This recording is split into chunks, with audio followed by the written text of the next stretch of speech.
Au fond, ce qui s'est passé à Crans-Montana il y a quelques semaines, ça c'est un commentaire personnel, est un peu l'illustration de ce qu'on ne devrait plus voir en matière de tourisme alpin, c'est-à-dire tout simplement, sans commenter ce que font les gens, des gens qui ne tirent plus à la même corde. C'est ça, on a d'un côté un propriétaire de remontée mécanique qui a 85% des actions, qui a le droit de décider de tirer la prise, pourquoi pas au fond. Et puis on a de l'autre côté une commune qui tire dans l'autre sens. Ça on ne peut plus faire. On doit, si je puis dire ainsi, essayer de fabriquer une forme d'économie circulaire en matière de stations de montagne. Tout le monde tire à la même corde, l'argent investi dans les remontées mécaniques doit circuler dans les hôtels, etc.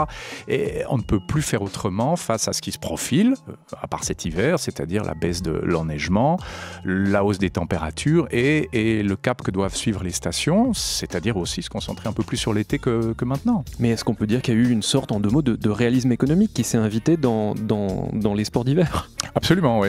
Pour revenir à Crans-Montana, ça nous rappelle le grounding de Swissair, qui n'avait pas duré très longtemps, mais qui avait marqué les esprits, qui les marque encore 15 ans après. Là, ça a duré 2 jours. Les remontées mécaniques sont arrêtées juste 2 jours. Mais le dégât d'image pour la station, pour le Valais, est très grand.